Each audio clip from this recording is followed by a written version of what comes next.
Hi guys, welcome to my 6th devlog video for the RPG game that I'm making. It's been 2 months since my last update.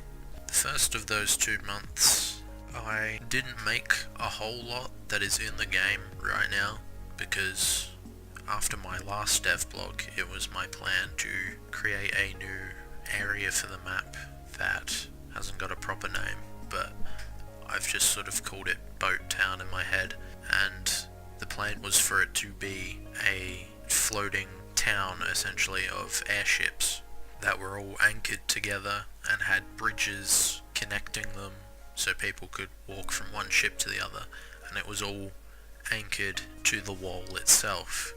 So the first thing I did was, I needed an airship, so I needed to model one of those. And I've kind of come to realize that I'm just not good enough at 3D modeling to make an airship that is up to the standard that I need. So I tried making one and I put it in the engine, it's all textured and everything, and I sort of tested a basic setup of sort of how the airships would be positioned, and it just kind of looked goofy. It really didn't at all look how I wanted it to. It looked way cooler in my mind, and I thought it was going to be a really cool idea.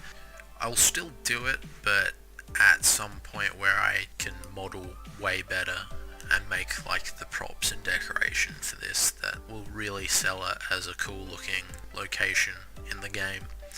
So that was all put on hold, and like it took me like a week or two to get an airship that I even remotely liked modeled, and yeah, just at the end of it I ended up scrapping everything. So unfortunately the first month didn't really produce a whole lot, at least for this RPG game. Towards the end of the first month, a game jam started. If you don't know what a game jam is, it's essentially where you make a game in 3 days. So I decided to participate in that with a bunch of friends, and we made a platformer. So yeah, if you wanna play that, it's free to download. It won't take long to complete. It's a very short game. You can only make so much in 3 days, of course. But yeah, it's something I'm proud of, that I managed to program and make all of those levels in such a short amount of time. I think it's a lot better than the last game jam that I did. So yeah, check it out. Moving on, recently I've put a bit more focus into the creatures that will be in the game. I don't make the creatures myself because I honestly have no idea how to do any of that side of game design. I don't know how to make character models or even animate them myself. So I have a friend, Pixel Ultimate, who has made all of my creatures so far. 2 of them I kind of teased in my last devlog video. I had their heads as trophies in the Iron Valley Inn. Well, they're both in the game and work now. The first one is kind of a T-Rex kind of creature that we call Bumpy Boy because he doesn't have a proper name, just like many things in the game. These Bumpy Boys, some of them get captured by humans in the game, and they're tamed and used as like attack dogs. And there'll be a quest where a big sort of pissed off mother will raid a camp that has taken a bunch of her babies, and you'll have to either fight it off or lure it away somehow. Bumpy Boy's actually been in the game in some form for months, like since last year, but it's had a bit of a rough time with texture issues, and I've imported it a few times, and also I'm kind of lazy, so it took me a pretty long time to actually set it up. But it's in the game now and it's more or less fully working. The next creature was called Neck Boy, because he's got a thick neck, and these are sort of like herd lizards. Lizards typically don't travel in herds, but they do in this game, and you'll find them hanging around the forests of the game, and they're pretty harmless. They won't attack you unless you attack them, and they will do damage, quite a lot of it, because they're quite large, actually bigger than humans. But sometimes even the neck boys get captured and used for food. Perhaps they're tasty boys. You will see in some areas of the game that they get captured and they get put in cages. The next creature isn't really a creature at all. It's a robot that For the moment I'm calling a Sentinel because they guard those alien corridors from the last video. They'll just sort of walk around and patrol the place. They have a sort of multi-purpose tool on their head that can be like a gun but also like a sort of repair torch. So you could see them repairing a wall that has perhaps been damaged, or if you wander into a place you're not meant to be in, they'll actually attack you and try and kill you. But if you're just in a corridor, they won't attack you unless provoked. And I've also got birds as well, which I've had for quite some time, but haven't been bothered to set them up properly. They briefly showed up in the trailer video a while back. They're not properly set up as AI yet, but I can make them so they will follow a path, which is good for cinematics like that trailer. I've made some minor changes to the HUD. I've added a compass that is similar to how PUBG or Skyrim would do a compass. It's sort of like a long line compass on the top of the HUD, and it will show you the direction of icons, where a quest is, or a village or something like that, as well as, of course, north, south, east and west. Once it's finished, it's very work in progress right now, but once it's finished, it won't be on the screen constantly. You'll have to press a button for it to show up for a few seconds, and then it will disappear. Because my general philosophy when it comes to HUDs is they shouldn't be on the screen unless you need to see the information it conveys, right? You don't need to know you're at full health constantly, but you do need to know if you're not at 100 health. So the health bar will show up when you take damage, stamina bar will show up when you're losing stamina, and so on. So the entire HUD basically only shows you what you need to see when you need to see it. Next thing, I have added magic to the game. I finally have a spell. It's only taken me over a year to add magic to a game that was built around the idea of guns versus magic.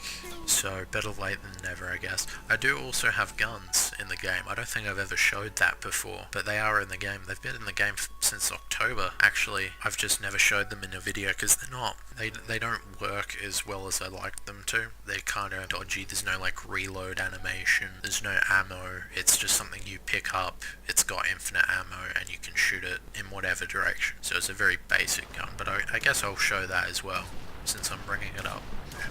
Eventually I want all the guns to sort of be either like bolt actions or revolvers, something you'd see in like, a Wild West movie, that sort of level of technology. So relatively slow firing guns. But yeah, I'm working slowly towards an actual combat system.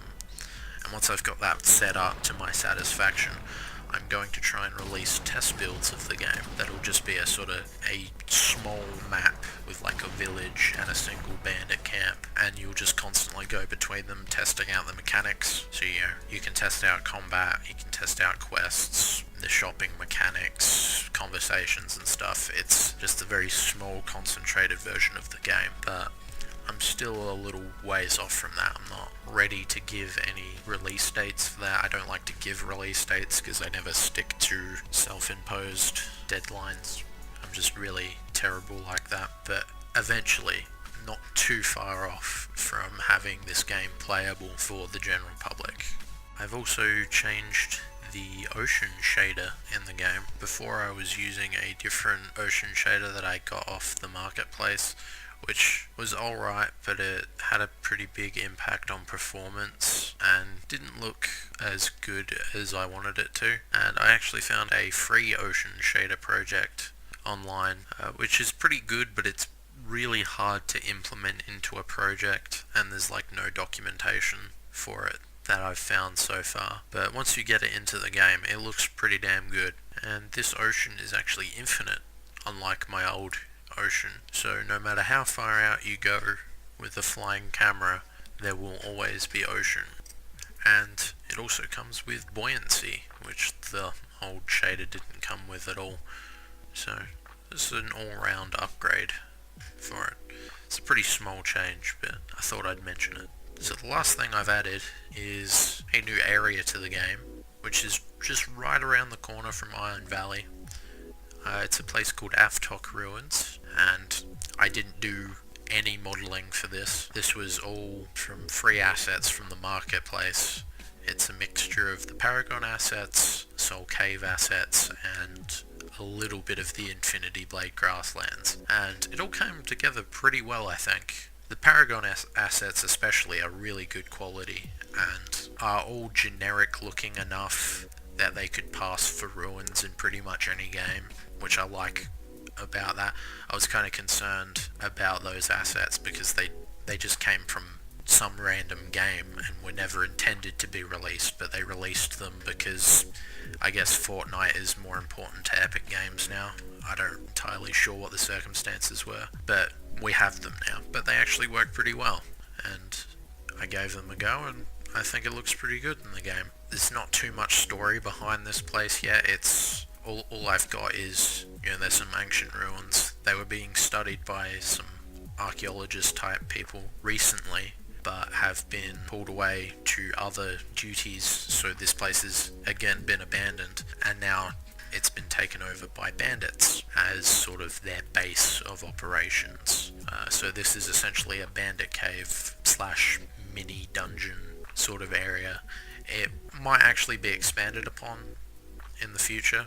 Right now it's sort of this large courtyard area followed by this big cave tunnel place going through a mountain, and then like a random shrine at the end. I really didn't know how to end this place. Like I wanted something at the end of this tunnel, but I couldn't quite figure out what the hell I should put here.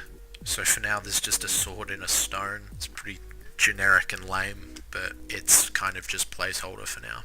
But I think I'll expand upon it and like have smaller tunnels branching off from the large one in future, so there's more stuff you can explore in that area. So that's pretty much it for this dev blog. I'm still terrible at figuring out how the fuck I should end these videos.